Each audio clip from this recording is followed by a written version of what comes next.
Hi, all. Live from the vibrant seaside city of Tel Aviv, Israel, and in connection with the stunning grace of Palo Alto, California, I'm thrilled to welcome our virtual audience to this Life Store event. There are people on from all over the world. For those of you who don't know us, Life Store, you're going to hear this again, guys, sorry, is a not-for-profit organization based in Israel and the U.S. with activities around the world to promote improved quality of life, meaning, dignity, and autonomy for patients and people facing illness, aging, and end of life. Our platforms train healthcare teams, volunteers, and community members in practical tools which transform the journey of illness and life's end to one of connection, authenticity, and hope.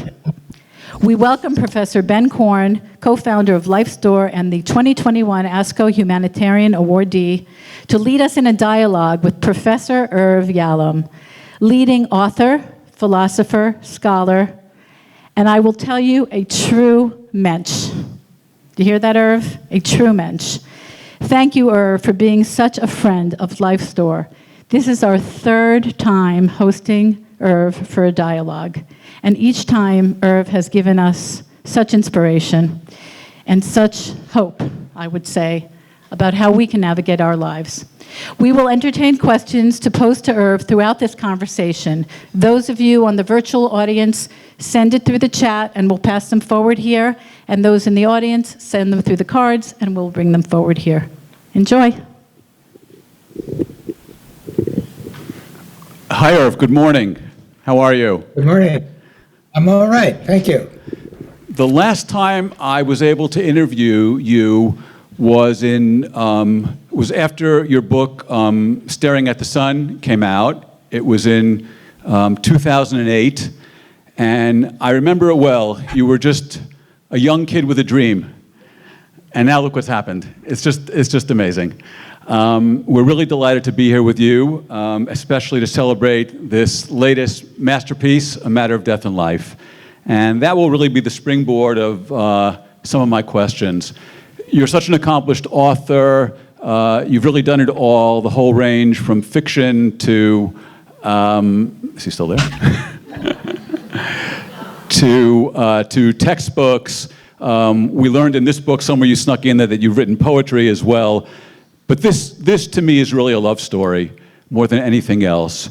And so I wondered if you could start by just orienting us a little bit to the nature of this book, how it came about, and this special relationship that you had with Marilyn. Yes, my wife, Marilyn, who I've known since the age of 14 and been with since then.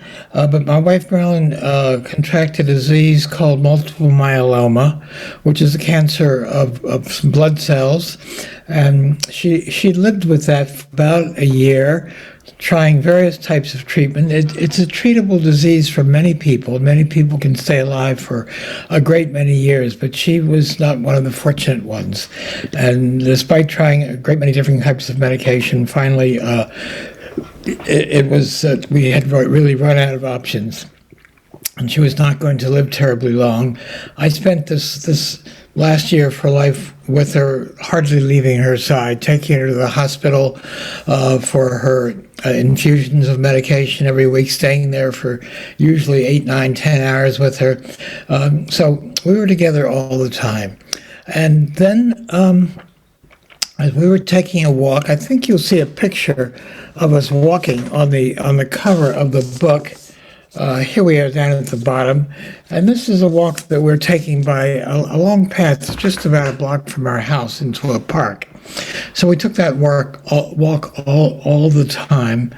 And one day during our walk, Marilyn and I we were writers. She matched me for almost every book I wrote. She wrote a book. She was a wonderful writer, and what's more, my first editor all the time. I was an editor of her work, but not nearly as good an editor as she was. But at some time during the walk, she said, I think we should write a book together. I'll write a chapter, then you write a chapter about what's happening to me and what's it feel like in our relationship. And I was at that point busy with another book, and I said to her, Marilyn, that's a great idea, but I am involved in writing another book now. And she said, oh, no, you're writing this book with me. She was all of 100 pounds at most, about 5 foot tall, but she was very powerful. And she said, no, you're writing this book with me. We'll write this book together. And at that point, there was no way I could say no to that. And we started writing this book together, and we wrote alternating chapters until she died. And the rest of the book, the second half of the book, I wrote about my own response to that, my own grief. That's why the book is called A Matter of Death and Life, a matter of her death and then my life subsequently. So we ended our lives, our relationship, our life with books.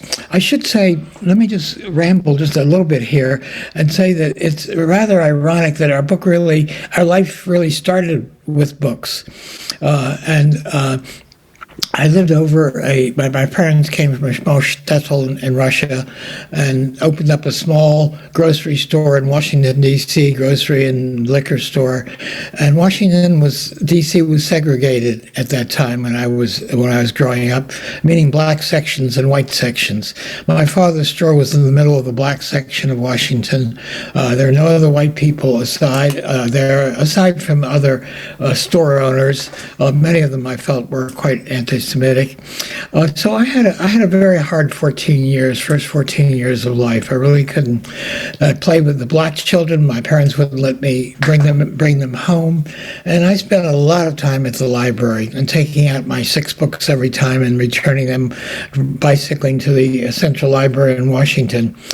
And then after we moved, I went to a party. It was a party that was a friend of mine suggested. I hear Marilyn Koenig was her name, and was having a party. There was a huge rush of kids trying to get in the front door. There was no way to get into that house.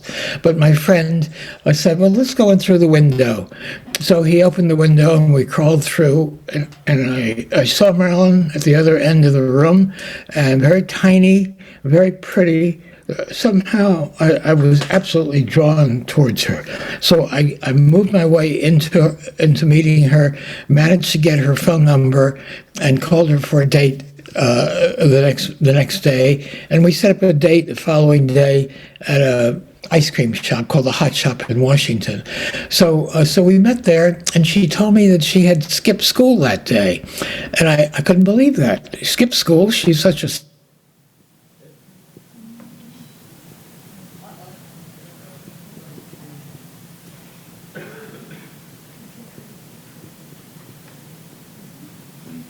There was a very well-known book about the Civil War, and she had stayed up all night reading that book and couldn't go to school the next day, was just too sleepy.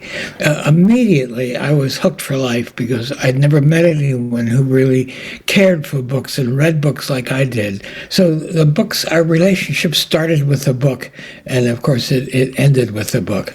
So that's the story of the books that were kind of book chapters to our life. Yeah. Gone with the Wind is the name of that book she was reading.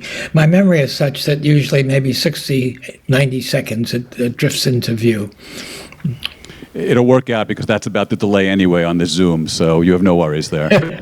Okay. So, I looked at this relationship, and I want to say that a part of me, as the sort of moderator/interviewer, this is my privilege tonight, had questions that I actually wanted to ask Marilyn, because her writing is also so poignant. And I found the relationship, if I had to use one quality to describe it, there's just a tenderness to it. You're both these accomplished Stanford professors, and I kind of know the academic world, and it's just amazing that quality surfaced for me between the two of you. So I want to acknowledge that. You've spent your life collecting stories. You say you have a thirst for stories. And here you tell us about this ultimate story, the story of your relationship. And really, such a moving part of it is the way you confront her deterioration when she doesn't respond to the drugs for her multiple myeloma.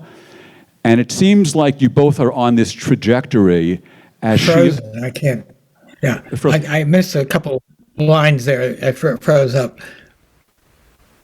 I wanted to ask you about her journey and your journey. She reaches this decision that she's not going to go ahead with active treatment. And I'll just read you a one-sentence observation of hers. She writes, "I've come to the understanding that one stays alive not only for oneself, but also for others. Though this insight may be self-evident, only now do I realize it fully." I wonder if you could talk about the process that the two of you had in making this ultimate decision. We talked about it all the time. We tried everything, all the various modes of treatment that were available for multiple myeloma, and finally she said, I can't go on with this any longer. I can't go on living like this. It's too painful for me." In California, in one of the 50 states of the United States, there is a law saying that if two doctors agree that you have a fatal illness, then we can participate in helping patients die. That's not true of all the states of the United States. Most of them are not. It's true of some countries, of course, in Europe, Switzerland, and the Netherlands perhaps are the ones that come to mind most of all. So I have really not. It's his connection, not ours. Not yours, Richie. Actually agreed that he would help Marilyn die, and that was done by he got the medication, mashed it up. Marilyn had to drink it through a straw. He couldn't administrate it by law. She had to be alert and awake enough for her to drink it through the straw. And so he ground it up, made a potion of it, and she sipped it up on the straw. And she was in her bed. She'd asked all my children be there. All 4 children were circling the bed, and me. I was holding her hand. I watched her sip it up, and didn't know what to do. I counted her breaths. I counted 16, 17 breaths, and she was gone. I reached over and kissed her forehead. It was already cold. It was an icy kiss that I will never forget. And so that's how she died. I can only tell you, I can't get that scene out of my mind. The scene of her sipping it up and kissing her and counting her breaths, it haunts me all the time. Was it a good thing for me to be there? Maybe, I'm sure it was for her to be there, but it's something that I cannot erase from my mind. So I'm still haunted with that scene like I saw it yesterday. So that's what I can tell you about the way she died. Yeah, I can relate to that observation because you kind of give us from 2 different vantage points some of the difficulties you had as a physician when she's contemplating this. It's kind of, you wonder out loud, how could it be? There's still maybe some active treatment, 2nd line, 3rd line. How could it be we wouldn't try those? And of course, on the level of this lifelong companion, you think about what it will be like without her, and yet you're continually supportive. So I found, yeah. There was no further treatment. The doctor agreed, and others agreed. There really was no further treatment for her, and she chose, to my view, made the correct decision. I would choose the same thing, exactly what she had done, to live the way that she was living right towards the end, where she simply couldn't take a few steps, and was suffering all the time, and was full of medication all the time for pain relief. It was the correct decision. I would do it. Yeah, I can definitely understand that. So I want to make a jump now from this issue of love as an overriding theme to the issue of sex. One of the most provocative parts of the book, and this is all over the reviews and the social media chats about your writing, is this observation you come to in your grief period about this surge of sexual energy. And I wonder if you could tell us a little bit about that. Oh, dear. It's always a little embarrassing. But after she died, and I began to really observe what was going on through my mind, many, many different things. But one thing that certainly occurred was I saw a certain raise in my sexual interests. I was thinking about sex much more than I usually do. I looked through the literature, and I see relatively little of it. I began talking with doctors who worked with dying patients, and they assured me that it was really quite common. If you ask patients who are in bereavement about it, you will get a positive answer. If you don't ask, you'll never hear about it. And their stories are full of people facing death. For example, people having coronaries and in the ambulance on the way to the hospital, and then groping at the nurses in the ambulance. It's a common observation. So that was true for me. I began thinking about sex far more than I usually do. It was hard to get it out of my mind for a while.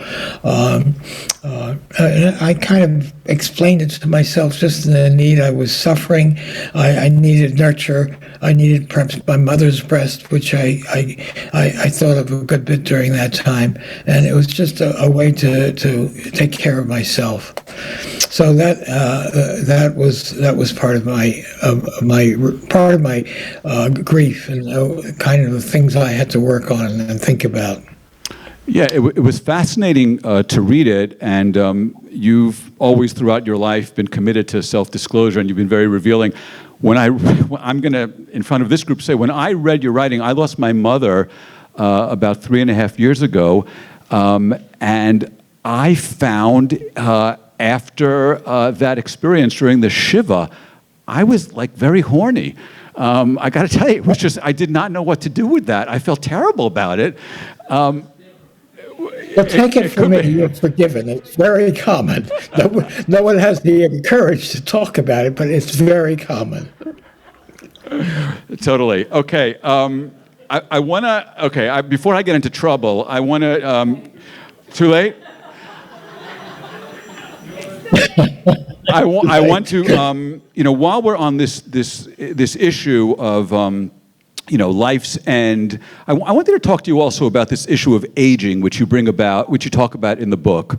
And I want to just give you two examples. If I compare the two books that I've had the privilege of interviewing you about, Staring at the Sun, which was written 13 years before this one, there's a passage in Staring at the Sun, I'm not going to read it, it goes something like this, that you're having a conversation with a friend of yours, you're 75 years old, and you say, I really love what I do, and retirement's not on my radar. And I got to tell you, even if I wasn't paid for what I do, I would do it. And your friend, colleague says, Irv, I want to tell you something. You would actually pay to do it. Now, in this book, there are two stories which you might want to relate to. One in particular that happens almost to the day, on the 4th of July, which makes you realize that it's just not the time to keep going as an MD with the way you saw yourself practicing as a physician. Can you share that with us? Yes, well, that was the 4th of July, a holiday, of course, in the U.S. for Independence Day, and suddenly I see a patient arrive at my office, and that staggered me. How could I possibly have been foolish enough to schedule someone on the 4th of July? And she had come all the way from Australia. Once I started the interview with her, we got through that very well, but it was the beginning of memory loss. I'm engaged in that right now. I'm 90 years old, and I'm spending a lot of time out. I've got enough of my mind left that it's capable of observing what's happening to me. And what's happening to me is my memory grows worse and worse. It's sort of flaking away. And about almost 2 years ago, I would say, certainly at the time that Marilyn died, which was over a year and a half ago, I had really decided I can't continue to do therapy. I can't, because I can't remember what happened in previous sessions, for example. But I decided that I would try doing single session consultations. So I've been doing that ever since. I love doing it. I see one patient a day, so that means I've seen probably 400 people.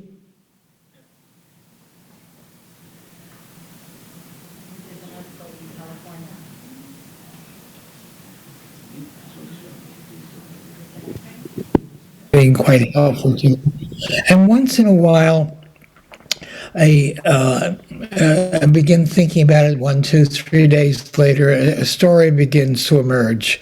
And so I've been writing those stories, consultation stories, very short, usually 8 pages or something like that. And I've got maybe 30, 40 of them written and been working on them very hard. It's what I do all day long now, and I can't seem to live without writing. And it's about book length right now. But I don't want it to end. I'm not ready yet to send it to my agent or think about publishing, because I'd rather just keep on doing it. But I can see how my memory is deteriorating even more. Yesterday I was sitting out in a park just a block and a half from me, and I've got a bench there. There are about 9 benches in the park, and if you pay the city enough, they'll put a little plaque up. So I have a plaque on that bench. I call it Marilyn's bench. So I go visit her every day. I said it's about a 45-minute walk for me there and back. So I sit there each day and think about Marilyn and think about writing these stories. And I'm really almost afraid of this book ending. I don't know what I'll be doing with my time. I've always been a writer and always loved writing. So that's my new book. So I wanted to stay on this issue for one more second and give you an example. I'm talking about aging and how a person decides when it's time to move to something else, to pivot, to retire. So I know you're a big tennis fan. So let's say you're walking in that same park and all of a sudden you have your cell phone and on the display you see a phone number with an area code from Switzerland. And you answer the phone and all of a sudden you hear, Irv, it is Roger. And Federer himself, who I know both of us share the same feeling that he is just the greatest, says, look, yesterday I got knocked out of Wimbledon, I'm turning 40. How do you help him make a decision about retirement? Oh, I saw that match last night. I've been depressed ever since. I'm with you. Because it's suddenly, I'm with you, man. I'm suddenly aware that Roger is now old. He can't possibly continue to play anymore. And it was a very sad sight for me to see. And maybe for people my age who are dealing with senility and trying to figure out what life is going to be like when you're old. I felt very badly for him. He's been my last hero in athletics for some period of time. So I think all of us Federer lovers are a bit depressed today. Yeah, that's right. And I almost felt when I saw him shanking shots and slipping on the grass, not just that he was mortal, but I almost worried for his dignity at that time. But by the same token, as much as I say, well, it looks like it's time, we're all going to have to come to grips with it, I wondered, you know what? In the life of a tennis player, he is now in the twilight, and maybe there would be something instructive to see his decline. And to see how he manages that. Just like, we might look at you as a 90-year-old and say there's so much to learn from Irv Yalom at age 90. I'm just wondering what you think about that issue. Well, that's an important issue. That, in a sense, is what I'm doing. I'm beginning to chart, maybe for others too, what it's like to be 90. For example, let me tell you something. I started to tell you a story about taking a walk in the park, and I really forgot the point that I was going to make. It just came back to me a couple minutes later, which was that I was sitting on this bench, and a person comes by. He knows me very well. I don't know who he was. But after about 5 minutes or so, I began to realize that he was someone in my department who I knew quite well, hadn't seen him for a few years. But the work that I'm doing now, and not only written work, but this work that I'm doing in my own mind, is exactly that. I'm observing what it's like to grow old, what it's like to see your memory gradually deteriorate. That's happening to me now. Of these 35 stories that I've written, there is definitely a sequence of the first ones and now the last ones where I'm beginning to forget more and more, and I have to be careful of that. So I'm observing how my mind is deteriorating. That's perhaps the last thing that I can do and write about. I can't imagine, though, I could have another book yet. Your honesty is so refreshing. We really appreciate it. I'm going to share two questions that have come in now from our audience. The first one reads as follows: could you share with us your ongoing view on spirituality? And was there any change in your perception, I guess, in spirituality over the years, that notion? My parents came from, as I mentioned, Shtetl in Russia. They were Jewish, always observant Jews. But I can remember when I remember this so clearly. It was before my bar mitzvah. Before I was 13, asking my father one day. My father ran this grocery store, and asked him, Dad, do you believe in God? And he looked at me and he said, I see this as though it were yesterday rather than almost 80 years ago. He says, how can you believe in God, after the Holocaust? That was his answer. And I just cannot forget that. Later on, I remember watching him in the grocery store every day, and I would watch him, and he's waiting for a newspaper. He was waiting for the Yiddish newspaper, Der Tag. And as soon as he got the paper, I can remember his grasping it and turning the pages very quickly. I didn't know what was going on then, but I know now, of course, he was looking for names of people that he knew who had been found or who had been killed. So I haven't believed in God since then. I had a bar mitzvah after that for some reason or other. Maybe it's just my lack of linguistic ability. I cannot speak any language at all. My wife always told me that I managed to mispronounce every French word I ever heard, and that was certainly true for Hebrew. And finally, they just gave up on me. They realized I couldn't or wouldn't learn Hebrew, and my uncle had to read the Haftorah for me, although I made a very nice speech in English, which got me some presents at the dinner for the bar mitzvah. But since then, I lack any kind of spirituality, and I have to say that since my bar mitzvah, the first synagogue I've entered was at Marilyn's funeral, 75 years later. No, I don't have any thoughts about that. Oh, let me tell you an incident. I think it's in the book. I'm not certain, but at times when I think about death. And I remember saying once to Marilyn, we've been just inseparable since 14. And I've never quite known of a couple like that. And I knew when she died, I've had a lot of experience in working with bereaved people. I knew that my prognosis was not good. I've never known anyone who had this long a relationship. But sometimes now, when I think of death, And I think of her burial. I think of saying to her, I wonder if we could be buried in the same casket. Now, she was an expert in burial sites. She had written a book on cemeteries around the nation with my son, who was a photographer. And she said, no, I've done a lot of experience, and there's no such thing as a casket for two. So then I thought, well, when I'm feeling bad, I think about death, then I say to myself, some part of me says to myself, I'll be joining Marilyn. And I suddenly feel a sense of relief.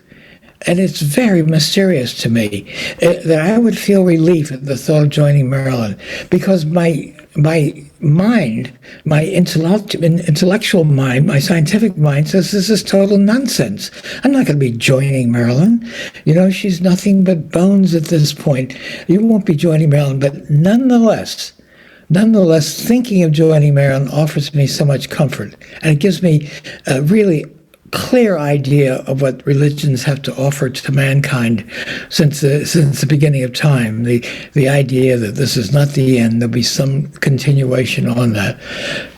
So that's a long answer to your question.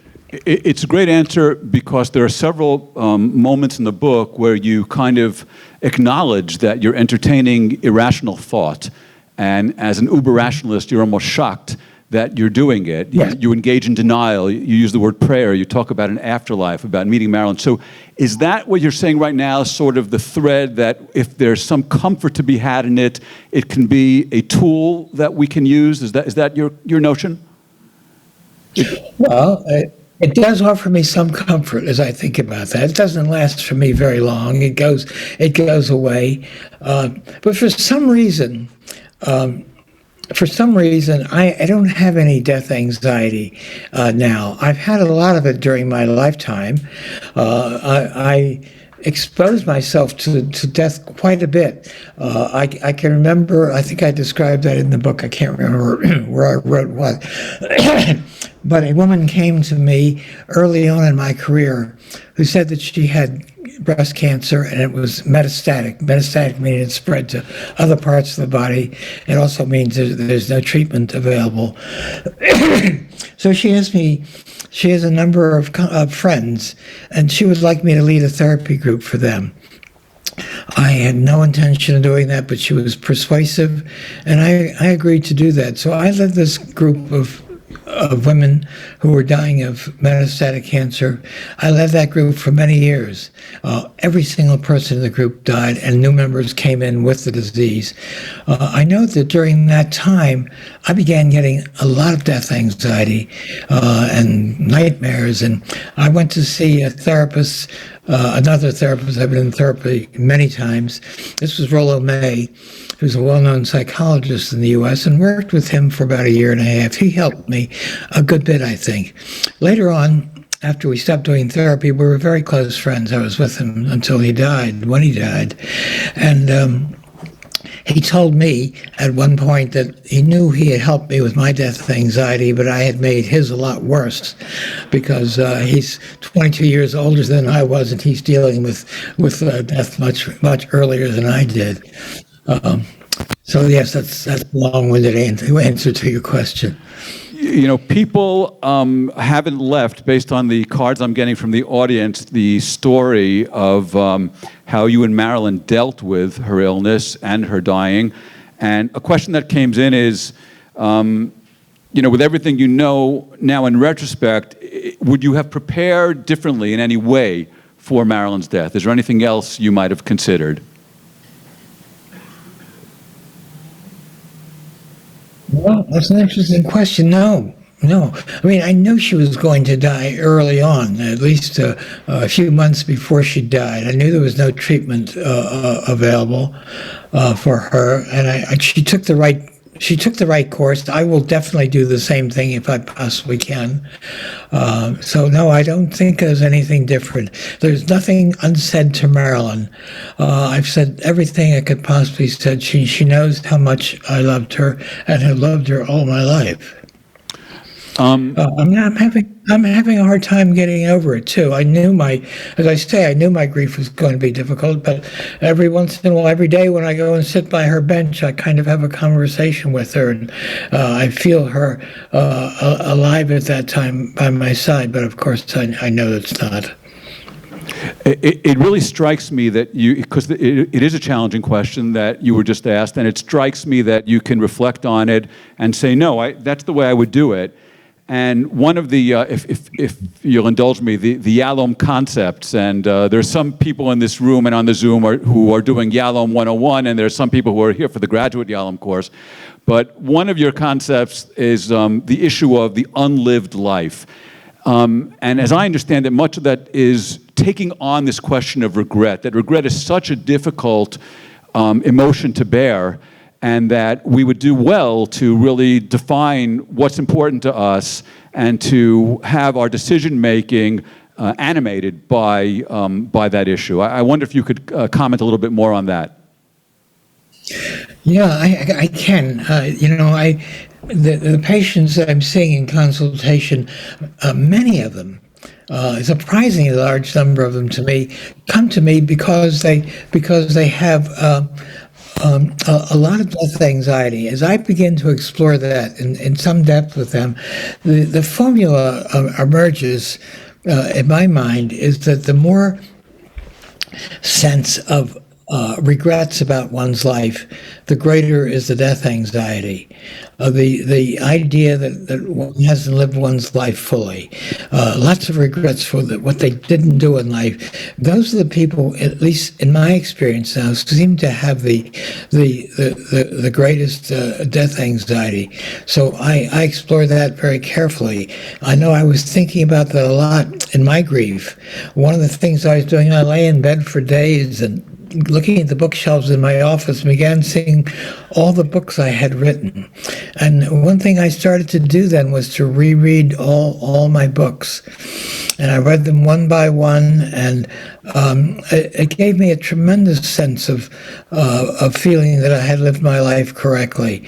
I had always loved writing, even when I was a kid and couldn't go outdoors because it was dangerous in the neighborhood. I used to write poetry, and that's how Marilyn and I, got together. I'd read her a lot of the poetry I'd written, and she was very excited about that. She had never met anyone who wrote as much as she did.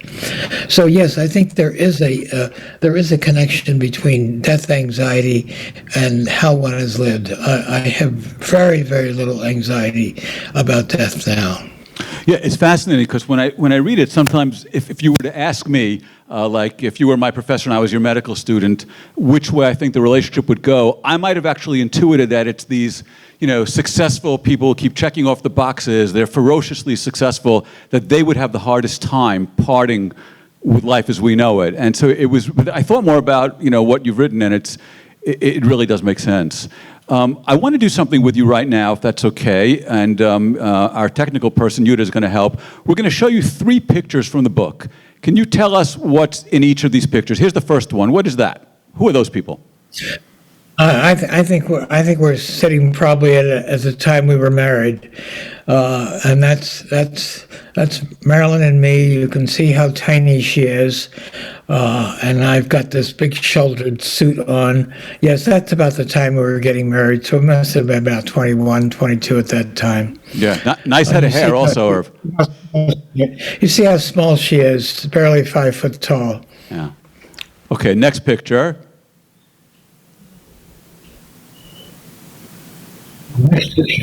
Now that looks like our time in Hawaii. When I was being educated and went to medical school, everybody who went to medical school had already signed up and agreed they would go into the military service. And there's a danger of being drafted before you go to medical school. So we all have to sign up. And so I went to the Army, and when I finished medical school and finished my training in psychiatry, I owed the United States 2 years in the Army, and was extremely, extremely lucky in being assigned to Hawaii for 2 years. A dream assignment, which changed my life. Life. The reason I'm in California is that after my Army service was over and we were trying to decide where to live, we actually chose California because it was as close to Hawaii as possible. So we never went back to Washington, D.C., as had been my original intent. Right. And I would rejoin my friends from medical school then, but we stayed in California and went to Hawaii many different times. Okay, and last picture, and then I'm going to give you a follow-up question. That's the picture that draws tears to my eyes. I used to have it hanging up in my office here, but I've just taken it down because it just get a stab wound every time I look at that. Sure. I don't know who took that picture, but that's the most powerful picture I've ever seen of me and Marilyn. Yeah, it's truly amazing. I with that picture, I just, it's just like adoration, and it's really remarkable how many words that picture speaks. So you're the master of infusing characters with dialogue. It's godlike. It's like God in Genesis, infusing breath and life in people. So my question is, we've seen Irv Yalom in his early 20s. We saw him at his 50th anniversary. And then we saw Irv as an older man.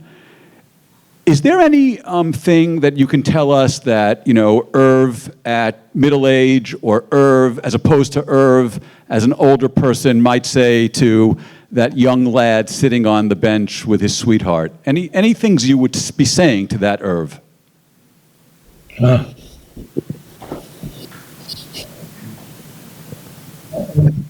First thought that comes to my mind, this is not what you expected, I know, but the thing that comes to my mind is that there is a growing movement in my field. It's been growing for quite some time, that the trauma of early life doesn't go away.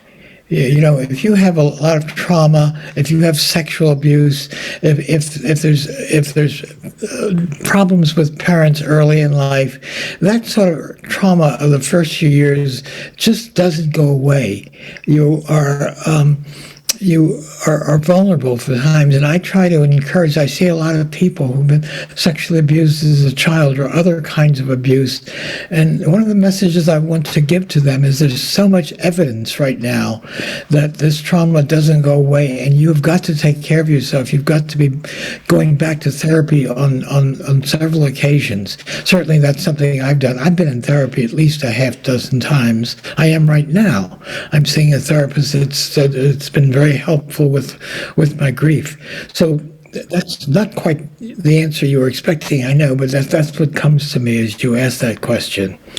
It's incredible just how you're sort of just all over each other. I mean, you're just very touchy. It's really inspiring to see that over the span of 50 or 60 years. I wanted to speak to you, and this is based on a question that came from one of our friends, Leonard Stern, about the issue of touch. There's a story in one of your books. I don't remember if it's Law of Executioner or Mama and the Meaning of Life. I know I read it, but you're sort of dealing with this woman who is dying, I think, of breast cancer, and I believe she asks you, she beckons you to come into bed with her, and you do it. As I understand it, as I remember it. Can you tell us more about that story? Could you tell us whether you would do that today? I'm curious about it. Because I think touch is so powerful. Yeah. Yeah, that's as you tell that story, I see it like it was yesterday in my mind. It was a woman that I knew had been treating. She had terminal cancer, and she was near death. I came to visit her. She was too sick to come to she was in my group of patients who were dying of cancer. So I went to visit her at home, and she asked me would I come lie next to her in bed. Now that's not something that'll scare any MD, any doctor, but I am so glad that I did what she asked me to do. I lay down next to her in bed. I've forgotten now whether I did or did not take off my shoes. I was rather frightened about that. But I lay next to her, and we held hands in her bed for about 5, maybe 10 minutes or so. And it offered her so much comfort. She cared a lot for me. I cared for her. I am so glad I did this and offered her what I could at that time. So yes, that memory it's just crystal clear in my mind. Yeah, it's a very vivid story. One of the things our organization tries to do is think about the topic of hopefulness and to see the role that hope plays. I can tell you that after the last time we visited, I asked whether I might be able to actually stop by your place, and you said, yeah, if you're ever in California, stop by. And that was before COVID, and I was at a conference in LA, and I called you, and I said, I can get a flight, and I can be up in a few hours. And you said, oh, come on up. So I sat with you, and one of the things I remember in your lovely office, which is about 100 feet from your home there, is I asked you, what is the role of the physician? And what you answered me has changed my life. I'll tell you exactly what you said.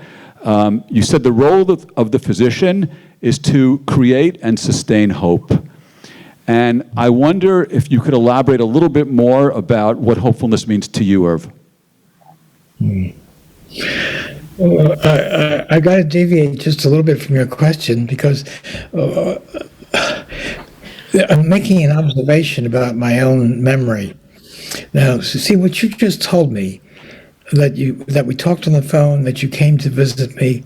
I know that when I started talking to you, I felt very comfortable, as though we knew one another. But I do not remember meeting with you before. I do not remember your coming to my house. It's gone. I'll take your word for it. It shakes me up, that I can't remember you and you remember it so clearly. So that's the first thing that I'm recalling. So let me get that out of my mind. So the question you're asking me that again is what? Okay, wait. Before we do that, I want to tell you more about the visit, because there was another part of the phone call. I don't expect that this will jog your memory, but I need to get this out there. So I was in LA, and he said, "Oh, you're in Los Angeles. So there's a big Jewish community there. There's probably a Jewish bakery. Why don't you can come, but here's the criterion. Here's your entrance ticket. You got to bring me a box of kichel." I said, you're shitting me. And you said, I literally said that to you. You said, no. You got to come with kichel.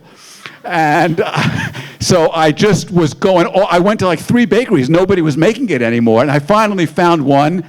And I came to your door with the box. You opened the box. Before you would let me in, you said, wait a second. You took a bite. You said, come on in. That's what happened. I promise you, I could not make that story up. No, we couldn't make it up. I've been getting a letter recently from someone who I had written about kichel somewhere, and he said, "Can you please send me your mother's kichel recipe?" And I told him, "Well, here's what I remember. I don't remember." But then he asked me 2 or 3 times. It's very annoying. And then it dawned on me that my granddaughter has been coming together with me to make the kichel every year, I think for Rosh Hashanah, and so she found my mother's kichel recipe, and so I emailed it to this guy. This was like 2 days ago. If you'd like, I'll email it to you. So I used to my mother. Kichel is important. Right, so kichel is important to me. So yes, I'm not religiously Jewish, but I'm definitely when it comes to eating, I'm definitely Jewish, and here I am, an atheist, and I've been kosher all my life. That's amazing. Well, let me take you back to my question, because it really is a driver for us in the work that Devorah and I do. I'll phrase it differently. There's a chapter in the book that's entitled, and it's when Marilyn basically is making her decision. It's entitled, "Farewell to Chemotherapy and to Hope." And I looked at the title, and I was wondering whether maybe there's an implication there that there's a narrow definition of hope, that it's about hope for cure. And I'm kind of wondering whether you see hope as a larger force, even for somebody who is dying of a horrible disease like multiple myeloma. Yeah. No, if you're suggesting hope for continuation somehow after death, no, I don't. I don't feel that or don't see that. No, I'm not. I'm not. I'm interrupting you just because I really want to. I want to just fine tune this point. Yeah. I read the book twice, and I made a list of things that I saw even after her death. I mean, even after her decision, excuse me, Marilyn was hopeful for. So let me give you my list.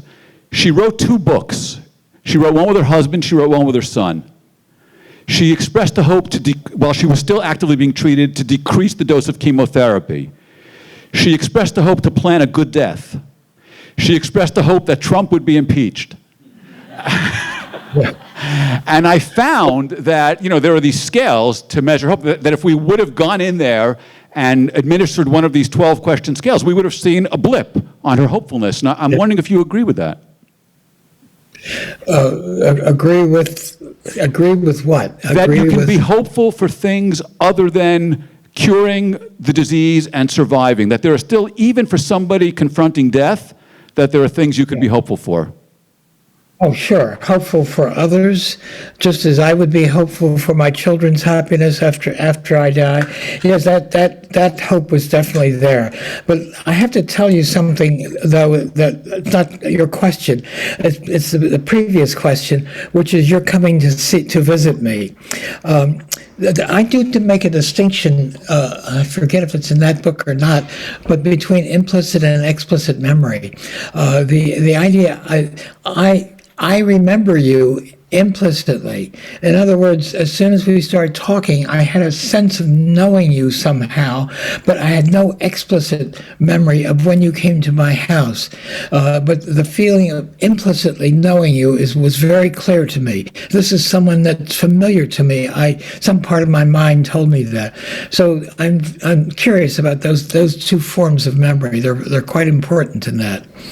I'm really struck by what you said, because I have a terrible memory for names, other than when I'm with my name person who I'm married to. And if I'm at a party without her, I go into like avoidance mode, so I won't have to, say hello to someone. Whereas if Dvora's by my side, she'll whisper. Yeah. Very similar that way. Yes. Yeah. But what I want to say is, sometimes I really know the person, even though I don't remember their name. And I feel that that's a stronger bond. And I feel closer to you right now by you having told me that. Right, yeah. The implicit memory is a strong bond. That is true. And so I feel like, yes, I know you from yesterday almost. It feels that familiar to me. But I do not remember you coming into my office. And I've just got to get used to that. That crushed me at first in my memory, and now I'm getting very used to that. And that idea of implicit and explicit memory is so clear. I see a patient in my single session consultation. I feel very warm towards that patient. And then later on, I learned, yes, we had met years ago. And so the warmth was there, but any memory of actually working with her is not there. Okay, this just in, a question about dreams, comments in general about dreams. I remember, this isn't on the card, but I remember in one of your books, you make the comment when you're treating a patient, you say, there's nothing like a fresh dream. And I always think about that when, like, my wife wakes me up at 2 in the morning and says, oh, I just had this dream. And part of me wants to quote you, and the other part says, don't quote Irv Yalom, because you're going to be up for an hour listening to that dream. So this person is asking dreams, good, bad, meanings, and did you have any dreams of your wife after she passed away? That's an interesting question. It's a strange phenomenon that's going on. I don't know the answer to this. I haven't looked up the research about it, but I don't think I've had a dream since she died. This is very, very strange for me. I usually dream a good bit. I remember my dreams. I am void of dreams now. Maybe it's because of medication I take before I go to sleep or something, but I haven't had any dreams. I'm always interested in dreams, work with patients on dreams, but I don't know the reason for this. I am dreamless for a year now. Wow. We're in our last 10 minutes. I want to be willing to get to what I have on my list here, some of my crackpot questions. I didn't realize, even though I've read most of your stuff, until this book, what a large part of your life the game of chess is. Yes. 3 examples that come to mind is you describe yourself when you were courting Marilyn as the chess team nerd. Well, first of all, Marilyn is an expert. She describes the role in Western society of the queen on the chessboard as the most powerful piece, and she sees that as a metaphor for feminism and the feminist movement. You also, in one of those moments where you're sort of communing with Marilyn after her death, you say, when things are working out, 2 of our boys who would never play chess against each other have finally been willing to sit down and compete with each other. What's going on with chess? And that last comment also about them not playing against each other. I was fascinated by that. Well, 2 of my sons haven't gotten along too well with one another. Just the idea of their being friends, of their being close and playing chess, would have caused her would have given her a lot of pleasure. I had little to do with my father. They worked 12 hours a day in the grocery store, 6 days a week. My father worked all those hours. I had his attention on Sunday mornings. He taught me to play chess every Sunday morning since I can remember. He and I had this time of playing chess together. I loved that time together. My dad was a very lovely, sweet man, and that was our connection.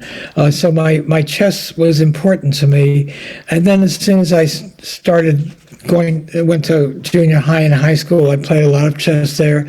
I played on the high school chess team, and was the first board on our team. And when I went to college, I couldn't play on the chess team because I was pre-med, and the only way a Jewish boy is going to get into medical school is to get all A's, and that's what I did. As soon as I got into medical school, it couldn't have been maybe the next day, that I looked up my university chess team, and I played in there. I played a couple of games against them, and I was playing, I think, third board in the GW chess team after that first few sessions. And I've taught my sons to play chess. I've loved playing with them, and still to this day, it's my connection with my father, with my past.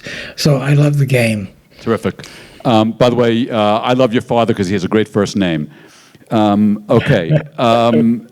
This question. And one of my sons is named after him too. Yeah. I've got a son named Ben. Right. Okay. So this question has come in: the role of jokes in therapy. With a follow-on question: what is your favorite joke? I didn't say it would be easy, Irv. Oh, that's hard. I can't think of my favorite joke right now. I'm sorry, I'm drawing a blank for that. But I love a joke as much as anyone, and I'm delighted to hear them. Yes, I'm sorry, but I don't remember jokes very well, so I'm sorry. I'm going to get an F on that question. Okay. Well, I'll help you out a little bit. I'm going to read a little passage from the book. I'm trying to sell some books for you. You tell this story. It's not a joke, but it's for me, it's an incredibly humorous story. So you're accompanying Marilyn to her treatments every Wednesday, and there's some downtime, so you decide to wander over to the library. Now, first of all, the library, and I've had this experience too, is not the library at Stanford that you knew, because there's the thing you can't find in libraries anymore are books and journals. So you're shocked. It's a culture shock for you. But you finally find a room in the Lane Medical Library, and this is what you write. Okay. Wandering downstairs, I again see nothing but individuals hunched over computer screens. At the back of the room, however, I spot the huge stack of old journals. I find the section containing the Journal of the American Psychiatric Association, but the shelves are too close to one another to enter the aisle. A couple of minutes pass before I make a great aha discovery. The shelves are movable. I push hard enough for the stack to slide back, and when there is sufficient room in the aisle, I enter the narrow aisle and begin searching for the bound journals. Just then, I hear voices and the ominous movement of shelves rolling. I recall that on entering the stacks, I had seen, but ignored, a large sign saying in capital letters, "For your safety, lock rollers." Suddenly, the meaning of that sign dawns on me, and I realize that I could be crushed and have to get the hell out of here. I scuttle out of the stacks, and with the help of another courteous hospital guide, make my return to Marilyn. I rarely venture far from her bedside again. Great writing. Yeah, thank you. That was a memorable situation. Having not gone to the library for quite some time and going back there and everything changed, it brought my age to me with a jolt. Okay, so we're really winding down. Is there any portion of the book that you would like to read sorry, to I us? missed that. You blinked out there. Say that again. I'm sorry. Is there any portion of the book that you would like to read to us as we wind down? Oh, no, I think actually you've picked a lot of the portions that I think I would have liked to have read. So there's nothing that comes particularly to my mind. Okay, with that then, I'm going to read a portion. I wouldn't have done that, but since you gave me the microphone back, I'm going to read something from Staring at the Sun. When Devorah and I were preparing for this, we were worried, and I don't know why we were worried about this, because just the opposite has happened, that this would be a downer talking about end of life. Don't know why we'd have thought that, because it really wasn't. So I want to read something from Staring at the Sun that you wrote, and then I want to say one more thing before we part ways. So you write the following: no positive change can occur in your life as long as you cling to the thought that the reason for your not living well lies outside yourself. As long as you place responsibility entirely on others who treat you unfairly, a loutish husband, a demanding boss, bad genes, irresistible compulsions, as long as you do that, then your situations will remain at an impasse. You and you alone are responsible for the crucial aspects of your life situation, and only you have the power to change it. It's amazing. It fills me with pleasure. I forgot having written that, of course, like I'm forgetting everything else. But I'm very pleased I wrote that paragraph. It clicks. I believe in it. Yes, I'm proud of that. Okay, so before I say thank you, I wanted to say one more thing. I wasn't sure I was going to do this, but I am going to do it. I know you're not a religious person. I completely respect that. But I am a religious person. And one of the things I like about Judaism is that there are just literally hundreds of blessings, the bracha. We have blessings when we eat food. We have blessings when we have a bowel movement. We have blessings when we see a rainbow. We have blessings when we see royalty. If Prince Charles was in this room, I would be obliged to utter a blessing. There's a blessing which I thought about that I've never recited in my life. And that's the blessing that we're obliged to say when we have the opportunity to meet a brilliant secular person. That blessing is the following: Baruch atah Adonai Eloheinu melech haolam, hanoten mechachmato levasar vadam. Blessed art thou, Lord of the universe, who shares his wisdom with human beings. Thank you very much. Thank you. Thank you, Irv. Thank you for your generosity, your time, your love, your wisdom, and we hope to see you again and read you again. Irv's book is coming out in Hebrew any day now. We had hoped that we would give them to you as you were leaving, but COVID has held up the paper presses and the import-export of paper. Crazy that we don't think of that. But Zmora Bitan has told us that they would be sending us coupons, and you will be receiving as a follow-up discount coupons for the Hebrew version. The English version is available on Kindle, Amazon, and wherever you buy your books. Thank you very much. Thank you all. Please enjoy the wonderful view, dessert, and the home of the Oren family. Thank you, Ben.